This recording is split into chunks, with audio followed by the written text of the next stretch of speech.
আমরা জানি পশ্চিমবঙ্গে দীর্ঘ ৪ বছর থেকে ১০০ দিনের কাজের টাকা দিচ্ছে না এবং ১০০ দিনের কাজ হচ্ছেও না। এরই মধ্যে অর্থাৎ ৯-১০-২০২৫ আসলো একটি নতুন গাইডলাইন, যেখানে বলা হয়েছে যে প্রত্যেকটা জব কার্ডকে এবং প্রত্যেকটা ব্যক্তি অর্থাৎ জব কার্ডে যাদের যাদের নাম রয়েছে প্রত্যেকজনের ভেরিফিকেশন হবে এবং জব কার্ড রিনিউয়াল হবে, যেটা কিনা কেওয়াইসির মাধ্যমে হবে, অর্থাৎ ফেস ডিটেকশনের মাধ্যমে কিন্তু এই রিনিউয়াল প্রসেসটি হবে। তো সুতরাং এটা কিন্তু খুবই একটি ভাইটাল নিউজ, যেটা কিনা ইতিমধ্যেই শুরু হতে যাচ্ছে আমাদের প্রত্যেকটা গ্রাম পঞ্চায়েতে পশ্চিমবঙ্গের। তো বন্ধুরা, আজকে আপনাদের দেখাবো সেই বিস্তারিত লেটারটি, যেখানে কি বলেছে কমিশন। তার আগে বলে রাখি, যদি আপনি চ্যানেলটিতে নতুন হয়ে থাকেন তাহলে অবশ্যই চ্যানেলটিকে সাবস্ক্রাইব করবেন, ভালো লাগলে লাইক কমেন্ট শেয়ার করতে একদমই ভুলবেন না। তো চলুন দেখে নিই প্রথমে কি রয়েছে সেই চিঠিতে। দেখুন বন্ধুরা, যে চিঠিটি এসেছে সেটি কিন্তু panchayat and rural development department থেকে এসেছে, অর্থাৎ কলকাতা। এখান থেকে চিঠিটি করেছে, কোথায় করেছে? District magistrate and district programme coordinator, সমস্ত ডিস্ট্রিক্ট ম্যাজিস্ট্রেটকে করা হয়েছে। এবার all district except Hooghly and Howrah. সেটা কেন করা হয়েছে? কারণ হলো গিয়ে এই হুগলি এবং হাওড়া ডিস্ট্রিক্টে অলরেডি কিন্তু এই প্রসেসটা হয়ে গিয়েছে, যেটা কিনা মডেল বা পাইলট প্রজেক্ট ছিল সেন্ট্রাল গভর্নমেন্টের। সেখানে এই হুগলি এবং হাওড়াতে এই কাজগুলো অলরেডি কমপ্লিট হয়ে গিয়েছে। এবার পশ্চিমবঙ্গের বাদ বাকি ডিস্ট্রিক্টগুলোতে কিন্তু এই প্রসেসটা হবে। তো সেখানে কি বলা হয়েছে? Implementation of eKYC for job card verification and renewal, অর্থাৎ ইকেওয়াইসি হবে এই জব কার্ড ভেরিফিকেশন এবং রিনিউয়ালের জন্য। তো সেটাতে যেটা বলেছে যে ২৬/৯/২০২৫ একটা অর্ডার বেরিয়েছিল, যেখানে হাওড়া এবং হুগলি ডিস্ট্রিক্টের জন্য এটি পাইলট বেসিস হিসেবে করা হয়েছিল দুইটা ডিস্ট্রিক্টে। এবার সমগ্র পশ্চিমবঙ্গে জুড়েই এই কাজটা হবে। তো এই কাজটা করার জন্য যেটা বলেছে সেটা হলো গিয়ে কি কি করতে হবে বা কে কে এই প্রসেসে অংশগ্রহণ করবে। এখানে আপনাদের বলে দিই প্রথমে, এই কাজটি করার জন্য যেটা করা হবে, প্রত্যেকটা ওয়ার্কার কিন্তু আসতে হবে গ্রাম পঞ্চায়েতে। ঠিক আছে? কারণ দেখুন, কেওয়াইসি প্রসেসটা হবে হলো গিয়ে গ্রাম পঞ্চায়েতের মধ্যেই। গ্রাম পঞ্চায়েত এখন কিভাবে আপনাদের ডাকবে সেটা গ্রাম পঞ্চায়েত ডিসাইড করবে।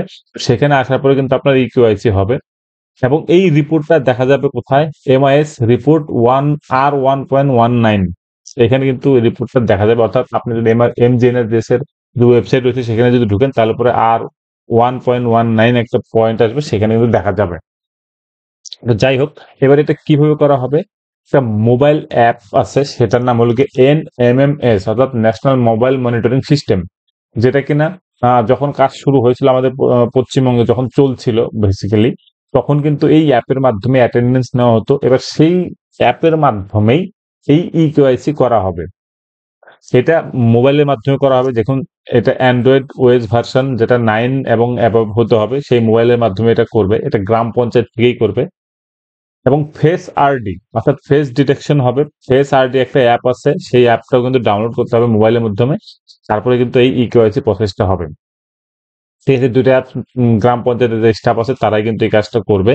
তো এখানে যে স্টাফরা এই কাজে অংশগ্রহণ করবে তারা হলো কি জিপি লেভেলে জিআরএস ভ্যালি এইচটিপি সহায়ক অথবা সেক্রেটারি এই কাজটা করবে। সুপারভাইজার পদে অর্থাৎ সুপারভিশন করবে, তো কাজটা দেখাশোনা করবে এক্সিকিউটিভ অ্যাসিস্ট্যান্ট, যিনি গ্রাম পঞ্চায়েত থাকেন, এবং নির্মাণ সহায়ক এই কাজটা সুপারভিশন করবে যদি এক্সিকিউটিভ অ্যাসিস্ট্যান্ট না থাকে। ব্লক লেভেলেও আছে, জয়েন্ট বিডিও থাকবেন সুপারভিশনে, তারপর ডিএনও থাকবেন ডিস্ট্রিক্ট লেভেলে। ঠিক আছে? এই প্রসেসটা কিন্তু এইভাবে হবে। অর্থাৎ প্রত্যেকটা ব্যক্তিকে, অর্থাৎ জব কার্ডের মধ্যে যদি ৫ জনের নাম থাকে, তাহলে প্রত্যেকটা ব্যক্তিকে গ্রাম পঞ্চায়েতে আসতে হবে। সেখানে কেওয়াইসি হবে, অর্থাৎ আধার দিয়ে ডিটেকশন হবে। তারপরে কিন্তু এটা কমপ্লিট হবে। ঠিক আছে? তারপর আপনার ফটো লাগবে, যেটা বললাম ফেস ডিটেকশন, অর্থাৎ আপনার চেহারার একটা ছবি লাগবে। তারপরে কিন্তু কেওয়াইসিটা কমপ্লিট হবে। এবার আপনারা যদি আরেকটু নিচের দিকে আসি, এখানে প্রসেস দেওয়া হয়েছে যে কিভাবে এটা করতে হবে, কোন লগইন থেকে। জিপি লেভেল যেটা, সেটা D1 মডিউল আছে, সেটা এনআরএস এর যে ওয়েবসাইট আছে সেখানে এই লগইন গুলো থাকে এবং সেটা সিকিউর পাসওয়ার্ড থাকে। আরেকটা জিনিস যেটা ভাইটাল, সেটা হলো কি এই কাজটি 31শে অক্টোবর 2025, অর্থাৎ আজকে আমরা জানি অলরেডি 10 তারিখ অক্টোবরের।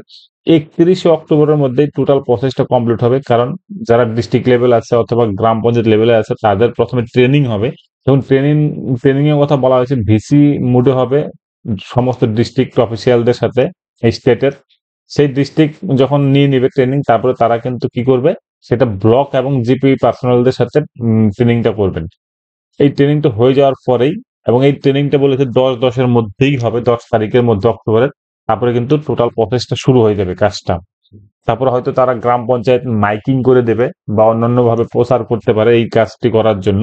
কারণ যেহেতু 31শে অক্টোবর লাস্ট ডেট, তার মানে বুঝতে পারছেন প্রেশার থাকবে, কারণ একটা গ্রাম পঞ্চায়েতে প্রচুর জব কার্ড রয়েছে এবং সেখানে যত নাম আছে তাদের প্রত্যেককে কিন্তু গ্রাম পঞ্চায়েত আসতে হবে। সেই জন্য এটা একটা টাইম বাউন্ডিং প্রসেস রয়েছে এবং অনেক টাইম লাগবে। যেহেতু অনেক জব কার্ডে অনেক নাম রয়েছে, সেটা 31শে অক্টোবরের মধ্যে শেষ করতে হবে। তো এটা বুঝতে পারছেন একটা ভাইটাল। কারণ এই ফেস ডিটেকশনের মাধ্যমে যদি কেওয়াইসি না করা হয়, তাহলে পরে এরকম হতে পারে যে আপনার জব কার্ডে যে নামটি রয়েছে সে নাম কিন্তু বাতিল হওয়ার চান্স রয়েছে, কারণ কেওয়াইসি করা হবে স্বচ্ছতা এবং ট্রান্সপারেন্সির জন্য। তো সেজন্য আপনাকে অবশ্যই গ্রাম পঞ্চায়েতে এসে কিন্তু এই কাজগুলো করতে হবে। ঠিক আছে, এখানে কিছু প্রসেস দেওয়া আছে, কে করবে আর কি প্রসেস গুলো, যেটা আপনাদের আগে বললাম।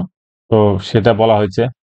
এখানে দেখুন, বলা হয়েছে যে রুল অফ ফিল্ড ফাংশনারিজ যদি কেউ থাকে, তাহলে পরে সেখানে বলা হয়েছে জিআরএস অথবা অন্যান্য জিপি লেভেলে যারা আছেন তারা এই কাজগুলো করবেন।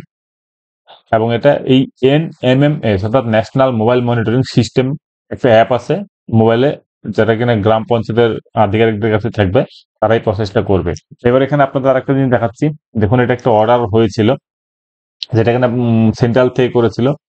যে বলেছিল জব কার্ড রিনুয়াল এবং উইথ ইকেওয়াইসি ফিচার, যেটা কিনা পাইলট প্রজেক্ট হিসাবে আমাদের পশ্চিমবঙ্গের দুটো ডিস্ট্রিক্টে, দেখুন হাওড়া এবং হুগলি। এটা কে করেছিল? ডিসাইডেড ফ্রম MORD লেভেল, অর্থাৎ সেন্ট্রালের যে MORD টিম আছে তারাই কিন্তু এটা ডিসাইড করেছিল। ঠিক আছে, সেই বেসিসে কিন্তু এই দুটো ডিস্ট্রিক্টকে তারা সিলেক্ট করেছিল। এবার সমগ্র পশ্চিমবঙ্গ জুড়েই এই কাজটা কিন্তু হবে। এটার থেকে এটা পরিষ্কার যে হয়তো বা পশ্চিমবঙ্গে 100 দিনের কাজ শুরু হতে যাচ্ছে, সেটা হতে পারে 2026 বা আগেও শুরু হয়ে যেতে পারে। কারণ অলরেডি কলকাতা হাইকোর্ট ঘোষণা করেছিল যে আমাদের পশ্চিমবঙ্গে 100 দিনের কাজ 1 আগস্ট থেকে শুরু করতে হবে। সেটা তখন হয়নি। পরবর্তীতে যেটা জানা যাচ্ছে, কেন্দ্রীয় সরকার সুপ্রিম কোর্টে আপিল করেছে এই কলকাতা হাইকোর্টের যে রায় হয়েছে তার বিরুদ্ধে। এবার সেটা শুনানিও হবে। তবে যাই হোক, অনেকদিন যেহেতু হয়ে গিয়েছে, কারণ কোনো কাজকে দীর্ঘদিন ধরে আটকে রাখা যায় না কোনো কিছুর বিনিময়ে। অর্থাৎ এখানে যেটা করাপশন বা দুর্নীতির অভিযোগ উঠেছিল, সেটার ভিত্তিতে দীর্ঘদিন আটকে রাখা যাবে না। সেটার জন্য এই পশ্চিমবঙ্গে 100 দিনের কাজ ইমিডিয়েটলি শুরু হবে।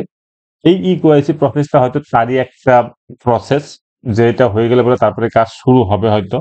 তো যাই হোক, আপনাদের যেটা বলবো, আপনারা গ্রাম পঞ্চায়েতের সাথে যোগাযোগ করবেন, বা গ্রাম পঞ্চায়েত অবশ্যই মাইকিং বা অন্য কোনো ভাবে প্রচার করবে এই কাজগুলো হবে, যেহেতু গ্রাম পঞ্চায়েতের মধ্যে। সেজন্য আপনাকে গ্রাম পঞ্চায়েতের জব কার্ড, আধার কার্ড আর ব্যাংক অ্যাকাউন্ট আপনি নিয়ে যেতে পারেন, তারপরে কিন্তু এই কাজগুলো হবে। তো এখনো শুরু হয়নি, যেহেতু বলেছে যে 10 তারিখে ট্রেনিং হবে আগে, তারপরে কিন্তু এই প্রসেসগুলো হবে। ধরে নিতে পারেন 15ই অক্টোবর বা তারপরে এই কাজগুলো শুরু হবে, এবং 31শে অক্টোবরের মধ্যে কিন্তু টোটাল প্রসেসটা কমপ্লিট করতে হবে জিপিকে। সুতরাং আপনি অবশ্যই রেডি থাকবেন সমস্ত ডকুমেন্ট নিয়ে। তো বন্ধুরা, 100 দিন কাজ রিলেটেড যে কোনো তথ্য আমি আপনাদের দেব। তো আপনারা তার জন্য কি করবেন, এই চ্যানেলটিকে অবশ্যই সাবস্ক্রাইব করে রাখবেন।